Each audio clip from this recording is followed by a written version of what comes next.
Hello बच्चों, welcome to my YouTube channel जोजस study. आपका हमारे चैनल पे स्वागत है। मैं हूं ज्योति गुप्ता। मैं लेकर आई हूं एनसीईआरटी कक्षा 5 की आसपास पर्यावरण वाली बुक, जिसका चैप्टर है 5वां और हमारे चैप्टर का नाम है बीज बीज बीज। तो चलिए अपनी क्लास शुरू करते हैं। तो ये है हमारा चैप्टर बीज बीज बीज। तो चलिए देखते हैं इस बीज बीज बीज चैप्टर में क्या लिखा हुआ है, क्या हमारे लिए इम्पोर्टेंट है, क्या हमारे लिए उपयोगी है। तो यहाँ पे लिखा हुआ है, गोपाल की मौसी का परिवार छुट्टियाँ बिताने अगले दिन घर आने वाला था। तो किसका? गोपाल की मौसी का जो परिवार था छुट्टियों के लिए कहाँ आने वाला था? गोपाल के घर आने वाला था। तरह तरह का खाना बनेगा और सब बच्चे खूब खेलेंगे। यह सोचकर गोपाल जो था बहुत खुश था। इतने में माँ ने आवाज़ लगाई, गोपाल, रात में 2 कटोरी चने याद से भिगो देना। माँ को बुआ के घर जाना था और वे सुबह लौटने वाली थीं। गोपाल ने रात में चने भिगोते हुए सोचा, माँ ने बस 2 कटोरी चने कहा, वह भी 8 लोगों के लिए, ये तो बहुत कम पड़ जाएंगे। इसलिए उसने 4 कटोरी भिगो दिए। सुबह माँ वापस आई तो गोपाल को बुलाया और कहा, इतने सारे चने क्यों भिगो दिए? देखो ये बर्तन से बाहर आ गए हैं। फिर क्या हुआ? देख सकते भाई कि हम लोग क्या करते हैं, जब हमको चना भिगोना होता है पूरी कटोरी के लिए लगवा हम इतना चना भिगोएंगे, ठीक है, तब जाके फूल के वो हमारी पूरी कटोरी भर जाएगी। पर उसको, वो बच्चा था, उसको पता नहीं था, तो उसने 4 कटोरी भिगो दिए। गोपाल सोच में पड़ गया, यह कैसे हुआ? माँ ने कहा, चलो अच्छा ही हुआ तुमने इतने सारे चने भिगो दिए। अब मैं आधे चने अंकुरित करके बुआ के लिए भिजवा दूंगी। डॉक्टर ने बुआ को अंकुरित खाने की सलाह दी है। माँ ने अंकुरित करने के लिए भीगे हुए चने गीले कपड़े में लपेट कर टांग दिए। तो अंकुरित कैसे किए जाते हैं? अंकुरित जो हमारे भीगे हुए चने होते हैं, इनको हम किसी गीले कपड़े में भिगो के जब टांग देते हैं या रख देते हैं, तब वो हमारे अंकुरित हो जाते हैं। जब अंकुरित चने हो जाते हैं ना, मान लो ये हमारा चना है, ठीक है, ये हमारा चना है, तो अंकुरित हो जाने पे उसमें एक इस तरीके की सफ़ेद कलर की निकलने लगती है, अंकुरन उसका फूटने लगता है, ठीक है, उसको ही अंकुरित चना कहते हैं। वो हमारे स्वास्थ्य के लिए बहुत इम्पॉर्टेंट होता है। और इसके जो क्वेश्चन है, जब हमारे सारे चैप्टर हो जाएंगे तो हमारा क्वेश्चन आंसर वाला पार्ट चलेगा, तब हम इसके सारे क्वेश्चन आंसर कराएंगे, ठीक है। अब यहाँ पे क्या लिखा है, ये कह रहे हैं, याद है कक्षा 4 में जड़ों का जाल पाठ में तुमने बीज के प्रयोग किए थे? आओ एक और प्रयोग करके देखें। चने और 3 कटोरी लो। पहली कटोरी में चने के 4-5 दाने डालो और कटोरी को पानी से पूरा भर दो। फिर दूसरी कटोरी में भी उतने चने भीगी हुई रुई कपड़े में रख दो। ध्यान रहे कपड़ा रुई जो है वो सूखने ना पाए। और तीसरी कटोरी में केवल चने ही रखने थे। ये आपको अगर प्रयोग याद होगा तो, अगर नहीं याद है तो कक्षा 4 की वीडियो जो है हमारे चैनल पे पड़ी हुई हैं, आप देख लेना, आपको मिल जाएगा। अब यहाँ पे क्या लिखा है, 2 दिन बाद लिखो कटोरियों के चनों में क्या बदलाव हुआ। जिन बीजों को हवा मिल रही थी तो कटोरी 1 थी, तो कटोरी 2 और कटोरी 3 को हवा मिल रही थी। क्या बीजों को पानी मिल रहा था? कटोरी भाई जो रुई में रखे हुए थे, जो पानी में रखे हुए थे, उनको तो पानी मिल रहा था, ठीक है। और जो हमारे जैसे कटोरी 1 जो थी उसमें वो रुई में रखी थी तो, और एक पानी में रखा था, और जिनको पानी नहीं मिल रहा था वो खाली चने रखे थे। और बीजों में क्या बदलाव आया, इनमें ये बीजे तो फूल के बड़े हो गए, ठीक है, इनमें अंकुरण भी होने लगा, अंकुरण इसमें हुआ, और इसमें बीज जो थे वो बड़े हो गए, और इसमें कोई फ़र्क नहीं हुआ, इसमें भी कोई फ़र्क नहीं हुआ, और इसमें अंकुरण नहीं हुआ क्योंकि वो पानी में पड़े हुए थे। ये रुई पे रखे हुए थे, उनको हल्की सी नमी बस चाहिए थी, तो अंकुरण उसमें होने लगा। जैसे कि आप यहाँ पे देख सकते हैं किस तरह का अंकुरण जब होता है तो चना इस तरीके से दिखता है, इसमें दिखाया गया है। इस तरीके से अंकुरण होने पर चना इस तरीके से दिखता है, आपने देखा भी होगा, ठीक है। आप लोग बहुत समझदार बच्चे हैं ना, आप लोगों ने देखा होगा। फिर क्या हुआ, फिर यहाँ पे लिखा है बताओ और लिखो। फिर यहाँ हमारे ये जो क्वेश्चन है, क्वेश्चन वाले जो पार्ट होंगे उसमें हम कराएंगे क्वेश्चन। तो यहाँ पे क्या लिखा हुआ है, प्रयोग करते समय कमरे में हवा का तापमान क्या है और उसमें नमी कितनी है, इनसे भी अंकुरण होने के समय में अंतर जो है वो आ सकता है। और फिर यहाँ पे क्या लिखा हुआ है, फिर हमारा यहाँ पे लिखा हुआ है, ये जो है ये कह रही है साबुत मसूर को दलने से मैं दाल बन जाती हूँ, लेकिन मुझे तुम अंकुरित नहीं कर सकते, सोचो क्यों। तो ये कह रहे साबुत मसूर जो होती है, साबुत मसूर जो होती है उसको जब हम उसको दलने से मतलब उसको जब दाल बनाएंगे तो वो हम क्या बन जाती है, उसको मतलब आधा आधा कर देंगे, उसका छिलका निकाल देंगे तो वो क्या बन जाती है, दाल बन जाती है। पर आधा करने के बाद उसको दाल बनाने पर वो अंकुरित नहीं होती है। तो जब साबुत होती है तब तो हम उसमें अंकुरण कर सकते हैं, पर दाल बनाने पर हम उसको अंकुरण नहीं कर सकते हैं। अब यहाँ पे लिखा है अपने अंकुरित बीज को ध्यान से देखो और उसका चित्र बनाना है। जैसे कि यहाँ पे क्या लिखा हुआ है कि इसका पौधा कितना बड़ा, एक गमला या चौड़े मुँह वाला डिब्बा लो, इसके नीचे छोटा सा छेद करो और उसमें मिट्टी भर दो, किसी भी किस्म के 4-5 बीज मिट्टी में दबा दो। कक्षा में सभी बच्चे जो हैं अलग अलग किस्म के बीज बोएं, जैसे सरसों, मेथी दाना, तिल, धनिया, ऐसे क्या करना है आपको जो है बीज बोना है। जैसे फिर आपको क्या करना है, बीज का नाम लिखना है, फिर किस दिन बोया ये लिखना है आपको। अब जिस दिन तुम्हें छोटा सा पौधा निकलने लगे उस दिन की तालिका आपको भरनी है। जैसे किस दिन आपने बोया था, फिर उस दिन पौधे की लंबाई कितनी थी, किस दिन अंकुरण हुआ तो उस दिन अंकुरण की लंबाई कितनी थी, उसमें पत्ते थे कि नहीं, कोई बदलाव आया कि नहीं, उसमें पत्ते कितने दिखे, फिर उसमें अंकुरण के बाद कितना, फिर तारीख लिखनी है कि कितने पत्ते आए, कितने पत्ते दिखे, फिर उसके बाद फिर आपको तारीख लिखनी है। इस तरीके से आपको तालिका जो है वो बनानी है। तो यहाँ पे कह रहे हैं, फिर यहाँ पे इन्होंने कुछ क्वेश्चन दिए हैं। ये क्वेश्चन जब हम करेंगे, जो क्वेश्चन वाला हमारा पार्ट होगा तब हम क्वेश्चन करेंगे ये, ठीक है। इस तरीके से यहाँ पे भी क्वेश्चन दिए हुए हैं। अब यहाँ पे शिकारी पौधे की बात की गई है। किसकी बात की गई है, शिकारी पौधे की। जैसे कि ये हमारा जो एक पौधे की पत्ती ही है ये, ठीक है, ये शिकारी पौधा है। ये कह रहे हैं कुछ ऐसे पौधे भी होते हैं जो चूहों, मेंढकों, कीड़े मकोड़ों, छोटे जीवों का शिकार करते हैं। इनमें नेपेंथिस सबसे ज़्यादा मशहूर है। कौन सा सबसे ज़्यादा मशहूर है, नेपेंथिस जो है सबसे ज़्यादा मशहूर है। यह ऑस्ट्रेलिया, इंडोनेशिया, भारत के मेघालय राज्य में पाया जाता है। इसका आकार लंबे घड़े जैसा होता है। तो इसका आकार कैसे होता है, लंबा घड़ा, जैसे कि आप देख सकते हो ना, ये लंबा घड़ा जैसा है, ये लंबे घड़े जैसे कि इसका आकार होता है, ठीक है। और जिसके ऊपर एक पत्ती का ढक्कन होता है, तो इसके ऊपर ढक्कन काहे का लगा होता है, पत्ती का ढक्कन लगा होता है। घड़े से खास खुशबू निकलती है। तो घड़े से क्या होता है, घड़े से खास खुशबू निकलती है, जिसकी वजह से कीड़े जो होते हैं वो इसकी तरफ खींचे चले आते हैं और पौधे के ऊपर पहुंचते ही कीड़े अंदर जो फंस जाते हैं। मतलब जैसे ही कीड़ा इसके अंदर पहुंचा है, ये ढक्कन तुरंत बंद हो गया, और ढक्कन बंद हो गया तो कीड़े इसके अंदर से बाहर नहीं निकल पाते हैं। और इसीलिए इस पौधे का इस तरीके से ही ये शिकार करते हैं, या बहुत चतुराई से शिकार करते हैं। मतलब ये पौधे होते हैं बहुत चतुराई से, जैसे कोई कीड़ा मकोड़ा करता है शिकार, वैसे ही ये शिकार करते हैं। अब यहाँ पे क्या लिखा है, कितने सारे बीज। यहाँ पे बहुत सारे बीज दिखाए गए हैं ना, इसीलिए उन्होंने लिखा है कितने सारे बीज। अब ये कहते हैं तुम कितनी तरह के बीज इकट्ठे कर सकते हो, सोचो तुम्हें ये बीज कहाँ से मिलेंगे। सारी कक्षा मिलकर तरह तरह का बीजों को इकट्ठा करो, हो गए ना बहुत सारे बीज।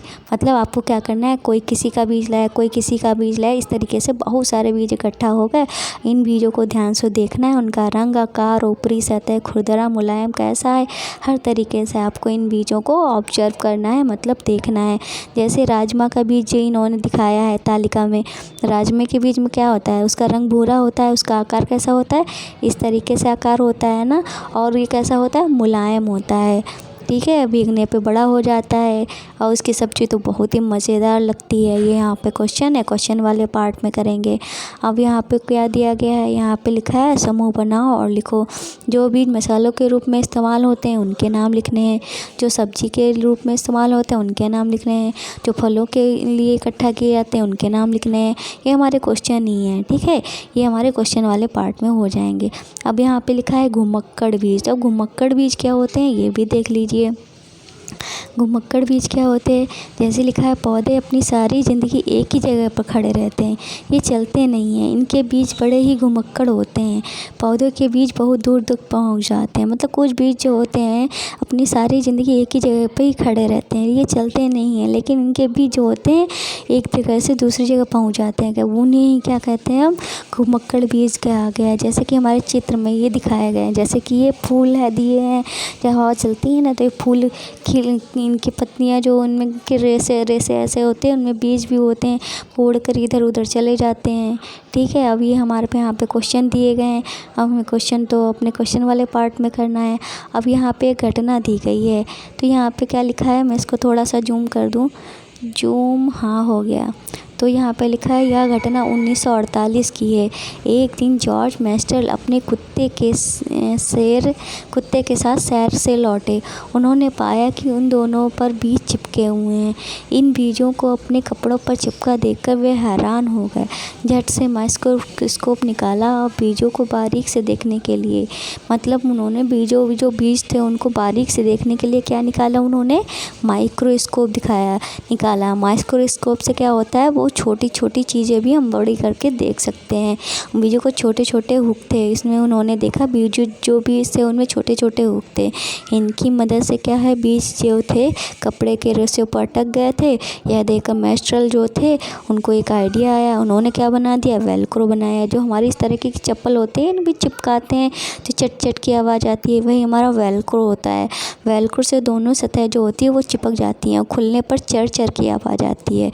तुम बस्ते में भी लगाते हो, जूते में भी लगाते हो, पट्टे में इसका इस्तेमाल जो होता है आपने देखा ही होगा। यही हमारा जो होता है वो वेलक्रो होता है। ठीक है, फिर यहाँ पे हमारे कुछ क्वेश्चन दिए गए हैं, क्वेश्चन बाद में करेंगे। अब हमें यहाँ पे लिखा है, कहाँ से आए जी, कौन कहाँ से आए जी, ये लिखा है। ठीक है, तो जैसे कि यहाँ पे इन्होंने लिखा है, बीज को बिखेरने वाली सूची में हमें यानी इंसानों को शामिल किया गया है। हाँ, हम भी बीजों को यहाँ से वहाँ पहुँचाते हैं, अनजाने में या जानबूझकर भी। मतलब बीजों को हम भी इधर से उधर पहुँचाते हैं। जैसे कि हम कहीं से बीज ले आए, हमने अपने घर में लगा दिया, अपने खेत में लगा दिया, था वो कहीं और, ला के हमने कहीं और लगा दिया। ठीक है, इसमें हम भी तो शामिल हो गए ना। तो ये कहते हैं, कोई पौधा खूबसूरत लगे या कोई पौधा दवाई में उपयोगी हो तो हम उसके बीज अपने बगीचे में उगाने के लिए ले आते हैं। ये पौधे बड़े होते हैं और दूर दूर तक बिखर जाते हैं। कई सालों बाद तो लोगों को ये याद ही नहीं रहता है कि ये पौधे हमेशा से यहाँ नहीं उगते थे, ये तो कहीं और से आए हैं। पता नहीं मिर्ची हमारे यहाँ कहाँ से आई। इसे पुर्तगाल के व्यापारी दक्षिण अमेरिका से भारत लाए थे। तो मिर्ची जो थी वो कहाँ से आई थी? मिर्ची जो थी वो हमारे पुर्तगाल देश के जो व्यापारी थे हमारे भारत में जब आए थे, वो दक्षिण अमेरिका ले आए थे। कहाँ से? पुर्तगाल देश के व्यापारी दक्षिण अमेरिका से भारत में ले आए थे। कहाँ से? पुर्तगाल देश के व्यापारी जो दक्षिण अमेरिका से भारत में लाए थे। और हमारे भारत में भी यह उगाई जाती है। जानना चाहता है कौन कहाँ से आया है, तो इसके लिए हमें कविता पढ़नी है। तो कविता में क्या लिखा है? आलू मिर्ची चाय जी, आलू मिर्ची चाय जी। आइए इसको जूम कर देते हैं, इधर देखते हैं क्या लिखा है। ये कहते हैं, आलू मिर्ची चाय जी, कौन कहाँ से आए जी, सात समुंदर पार से, दुनिया के बाजार से, व्यापार से, उपहार से, जंग लड़ाई मार से। मतलब कौन? ये आलू मिर्ची चाय ये सब दुनिया के व्यापार से, जंग लड़ाई, इस तरीके से ये हमारे यहाँ आए हैं। हर रास्ते से आए जी, आलू मिर्ची चाय जी, दक्षिण अमेरिकी मिर्ची रानी। तो दक्षिण अमेरिका से कौन आया है? मिर्ची रानी आई है। मसालों की है पटरानी, तो मसालों की कौन है? पटरानी हमारी कौन है? मिर्ची। मूंगफली, आलू, अमरूद, धूम मचाते करते उछल कूद, 60 टमाटर आए जी, आलू मिर्ची चाय जी। फिर इन्होंने क्या कहा है? भिंडी है अफ्रीका की। तो भिंडी कहाँ की है? भिंडी है अफ्रीका की। भूरी भूरी कॉफ़ी भी, तो भिंडी कहाँ की? अफ्रीका की। भूरी भूरी कॉफ़ी भी। नक्शे में यूरोप किधर, वहाँ से आए गोभी मटर। तो ये गोभी मटर कहाँ से आए हैं? यूरोप से आए हैं।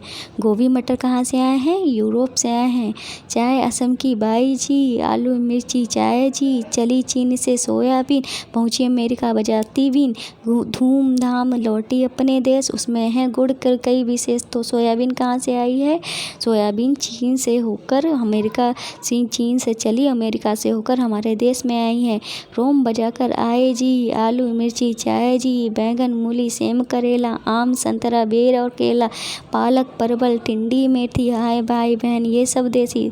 तो पालक परवल भिंडी टिंडा मेथी ये सब भिंडी नहीं, पालक आम संतरा बेर केला बैंगन मूली सेम करेला और परवल भिंडी टिंडा मेथी ये सब हमारे देश के ही हैं।